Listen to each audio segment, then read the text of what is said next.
Hello everyone. In the last week, we are going to deal with the theory of dhvani propounded by Anandavarthana. Ananda's dhvani theory holds an important position in the intellectual history of Sanskrit poetics, primarily because this is the first theoretical position in Sanskrit literary theory to incorporate the idea of rasa into its framework. As we saw before, the theory of dhvani is also an answer to the age-old question of what constitutes literariness in kavya. We find the expression of Ananda's theory of dhvani in his magnum opus Dhvanyaloka, which was composed in the 9th century in today's Kashmir. At the outset of this discussion, I would also like to mention that none of the manuscripts of Dhvanyaloka gives it the name Dhvanyaloka.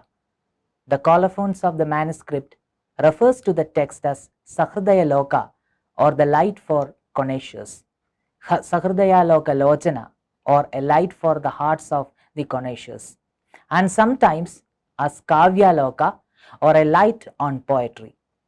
Abhinavagupta, who is the oldest commentator on the text, refers to it in his commentary as Sahridayaloka Lochana, an eye for the world of connoisseurs. Abhinava refers to this text as Sahridayaloka Lochana in his colophons of the first 3 chapters of his commentary in the printed editions. The colophon of the 4th chapter, that is based on a totally different manuscript tradition, calls the text by the name Kavyaloka. So, we should assume here that the title Dhvanyaloka is a modern coinage.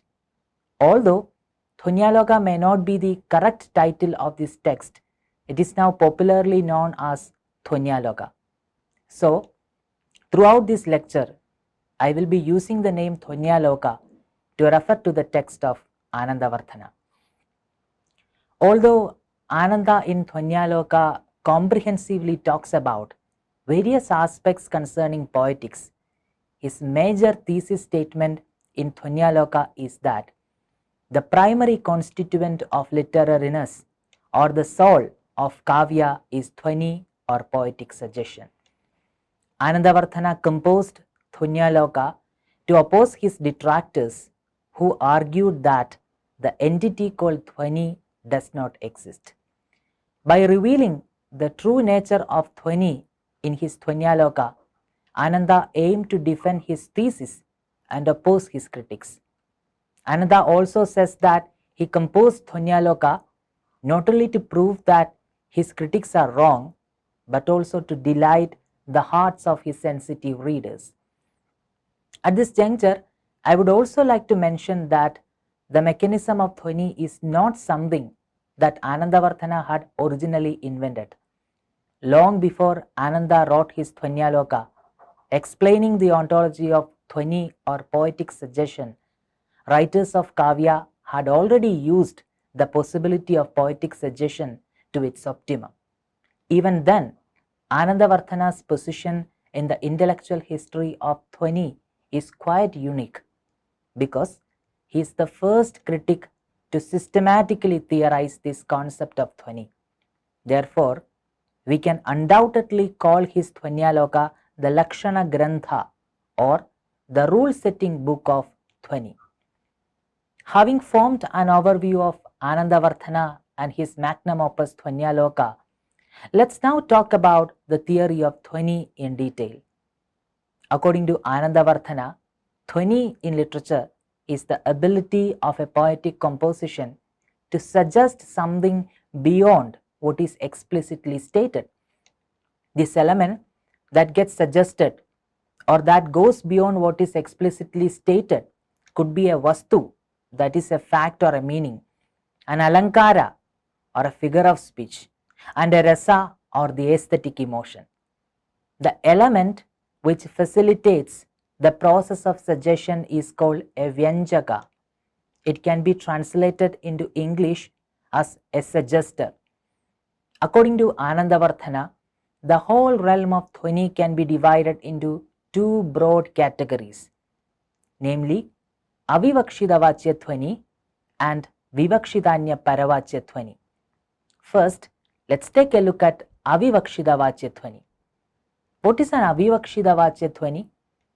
Avivakṣita-vācya-dhvani is that kind of dhvani where a signifier or a set of signifiers in the form of a sentence abandons its abhita or the primary meaning and then goes on to suggest a new meaning that is not conventionally associated with it.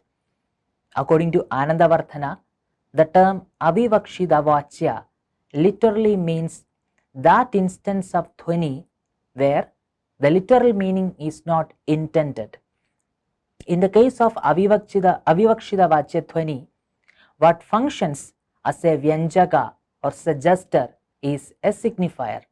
I hope you are very clear about the definition of Avivaksitavacya-dhvani here. For the sake of clarity, I can repeat the definition once again for you. Remember that Avivaksitavacya-dhvani is that kind of dhvani where a signifier abandons its primary meaning or abhita and then comes to suggest a new meaning that is not conventionally associated with it.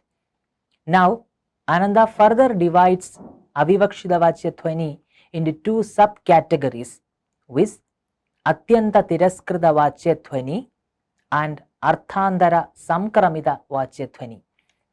Atyanta-tiraskrta-vācya-dhvani is that type of dhvani where abhita or the literal meaning of the signifier is completely negated to suggest a new meaning that is not conventionally associated with that signifier.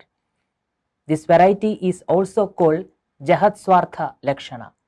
Now we know what atyanta-tiraskrta-vācya-dhvani is. Okay, then what is arthāntara-saṃkramita-vācya-dhvani? Arthāntara-saṃkramita-vācya-dhvani is that variety of Avivaksitavacya-dhvani where abhita or the literal meaning retains certain elements of its primary sense, but it suggests a new meaning that is not conventionally attributed to it. I will explain both these varieties with the help of some examples. First, let's take a look at atyanta-tiraskrta-vācya-dhvani. The following is an example of atyanta-tiraskrta-vācya-dhvani variety that Anandavardhana cites in Dhvanyaloka. Though the sky is filled with drunken clouds and the woods with Arjunas thrashing in the downpour, these black nights too, when the moon has lost its pride, carry off my heart. According to Anandavardhana, this Prakrit verse describing a monsoon night has dhvani in the words drunken and pride. The word drunken or mata literally means a state of inebriation due to the use of some intoxicant. Since the condition of inebriation is applicable only to a sentient entity, the conventional meaning of the word drunken or mata is impossible in this context. We know that a cloud, being a non-sentient thing, cannot get intoxicated. So, the word drunken leaves its primary meaning and then gets extended to suggest one of the characteristics associated with a drunkard, which is the act of wandering around aimlessly. Thus, the word drunken undergoes an incorporeal transformation. That is, the physicality of the signifier does not change, but it takes on a new signification which is not conventionally associated with it. The same process happens in the case of the signifier pride or ahankara. The word pride literally means a feeling of pleasure or satisfaction that you get when you or people who are connected with you have done something well or own something that other people admire. This is a quality typical of a sentient creature, especially a human being. We know about it. But this quality is attributed to the moon, which is a non-sentient thing here. Hence, the literal meaning of the term pride or ahankara gets blocked. And then the signifier suggests another new meaning, which is charm. So, the sentence means that the moon has lost its charm. Therefore, it is an example of atyanta-tiraskrta-vācya-dhvani. The following verse is yet another example of this category. The sun has stolen our affection for the moon, whose circle now is dull with frost, and like a mirror blinded by breath, shines no more. This verse from the Ramayana presents Lakshmana's description of winter time. Here, dhvani lies in the word blind. Here the word blind is used to mean that the mirror cannot reflect the image in front of it, since its surface is covered with frost. Since the mirror cannot reflect the image, it is called blind. We know that the word blind literally means the one who is not able to see. The ability to see is a quality that we can associate only with a sentient entity. The mirror is not a sentient entity, so how can it be blind? In this context, the word blind leaves its primary meaning, which is inability to see, and then it suggests a new meaning, the inability to make a clear representation. This new meaning is not conventionally associated with the word blind. Here also, the word abandons its primary meaning completely and then goes on to suggest a new meaning that is not conventionally associated with it. Now, let's take a look at the second variety of dhvani under Avivaksitavacya, which is arthāntara-saṃkramita-vācya-dhvani. Arthāntara-saṃkramita-vācya is that kind of dhvani where the literal meaning retains certain elements of its primary sense and then suggests a new meaning that is not conventionally attributed to it. A classic example of this variety of dhvani is Nagaram praveshanti kundaha, the spears enter the city. In this example, the word spear does not mean a weapon with a pointed tip. Rather, it means soldiers who wield spears, that is spearmen. Here the word spear retains its primary meaning to some extent to mean that the persons here referred to are spearmen, not bowmen. So, the word kundaha maintains certain aspects of its primary meaning, yet shows a new meaning that is not conventionally associated with it. The following is an example of arthāntara-saṃkramita-vācya that Anandavardhana quotes in Dhvanyaloka. White herons circle against dark clouds that paint the sky with their wet luster. Winds carry the small rain. The peacocks, friends of the clouds, cry out with joy. Let all these be, my heart is hard. I am Rama and can bear it all. But Vaidehi, how will she live? Alas, my queen, alas, be brave. In this verse, the suggestive word is Rama. We know that the word Rama is a proper noun. But in the sentence, I am Rama and can bear it all, but Vaidehi, how will she live? The word Rama does not simply mean the name of a person. Here, the proper name Rama means the one with the capacity to endure any hardships in life. Here, the primary meaning of the word Rama is not completely negated. It is retained to some extent. It goes without saying that if we completely negate the primary meaning of a term, it is impossible to generate a new meaning out of it. Therefore, Ananda's division of Avivaksitavacya-dhvani into atyanta-tiraskrta-vācya and arthāntara-saṃkramita-vācya is not on the basis of whether a word completely negates its primary meaning or not. On the contrary, it is based on the degree to which a signifier retains its primary meaning. Although Ananda divides Avivaksitavacya-dhvani into these two categories, categorically classifying various instances of avivakṣita-vācya-dhvani into atyanta-tiraskrta-vācya and arthāntara-saṃkramita-vācya is something impossible, since Ananda does not propose any specific criteria to gauge the degree to which a signifier loses or retains its primary sense. Nevertheless, one thing we can say for certain is that in both these varieties, signifiers transcend their conventional semantic ambits and suggest a new meaning that is not conventionally associated with them. Okay, now we are going to deal with another crucial question. Is it possible for us to identify dhvani with secondary usage?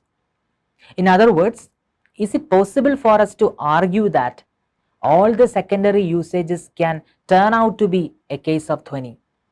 According to Anandavardhana, although both these varieties of Avivaksitavacya-dhvani operate with the help of secondary usage of words, it is not possible to identify secondary usage with dhvani.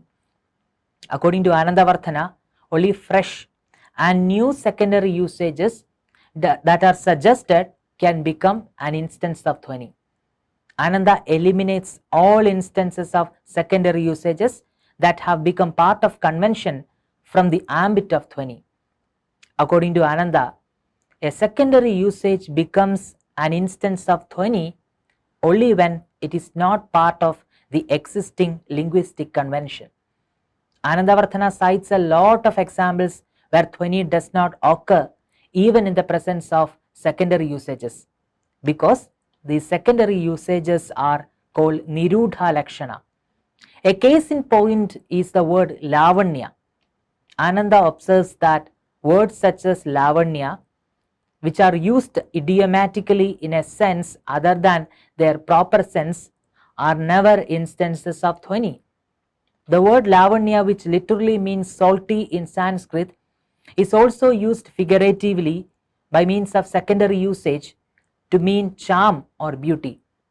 Even when the word lavanya is used in the secondary sense to mean charm or beauty, it cannot be considered an instance of dhvani because the secondary usage has lost its newness since it is already a part of the existing linguistic convention.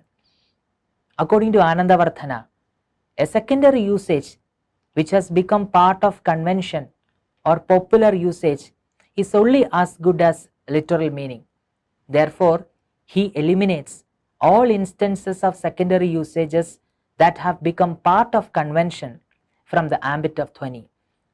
Ananda opines, to this we reply that here also there is no fault, because while the type of suggestion where the expressed meaning is unintended, that is Avivaksitavacya-dhvani, relies on the path of secondary usage, it is not itself secondary usage.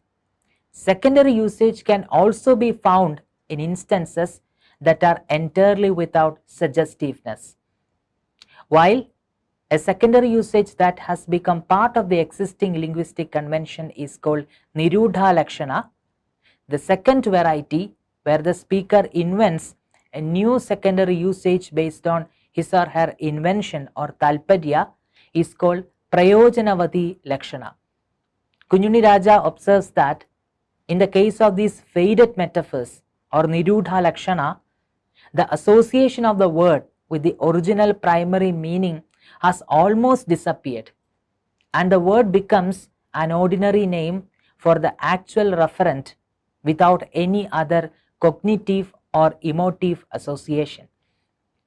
In Tantra Vartika, Kumarila Bhatta also holds that in Nirudha Lakshana, the presence of secondary usage is forgotten to the point of treating it as the conventional primary sense of the signifier. What we call a dead metaphor, or a metaphor which has been so often used that it has become lifeless and lost its figurative strength, such as the leg of a table, is an example of Nirudha Lakshana. I hope the concepts that we have discussed so far are quite clear to you. I will wrap up the class with a revision of all the major concepts that we have discussed in this class. We saw that Anandavarthana is the first literary theoretician to conceptualize the idea of dhvani in Sanskrit poetics. We saw that dhvani is the ability of an element to imply something beyond what is explicitly stated. Dhvani is divided into two broad categories, namely Avivakṣita-vācya-dhvani and Vivaksitanya-paravācya-dhvani. Avivakṣita-vācya-dhvani was then divided into two broad categories, namely arthāntara-saṃkramita-vācya and atyanta-tiraskrta-vācya. Atyanta-tiraskrta-vācya is that type of dhvani where abhita, or the literal sense of the signifier, is completely negated. This variety is also called jahatsvartha lakshana. Now, what is arthāntara-saṃkramita-vācya-dhvani? In arthāntara-saṃkramita-vācya-dhvani, abhita, or the literal meaning, retains certain elements of its primary sense, but it suggests a new meaning that is not conventionally attributed to it. I hope these points are clear to you. We saw that if we completely negate the primary meaning of a term, it is impossible to generate a new meaning out of it. Therefore, Ananda's division of Avivaksitavacya-dhvani into atyanta-tiraskrta-vācya and arthāntara-saṃkramita-vācya is not on the basis of whether a word completely negates its primary meaning or not. Rather, it is on the basis of the degree to which a signifier retains its primary meaning. Although Anandavarthana divides Avivaksitavacya-dhvani into these two categories, categorically classifying various instances of Avivaksitavacya into atyanta-tiraskrta-vācya and arthāntara-saṃkramita-vācya is quite impossible, since Ananda does not propose any specific criteria to gauge the degree to which a signifier loses or retains its primary meaning. Nevertheless, one thing we can say for certain is that in both these varieties, signifiers transcend their conventional semantic ambits and suggest a new meaning that is not conventionally associated with them. In the next class, we will see the varieties of Vivaksitanya-paravācya-dhvani.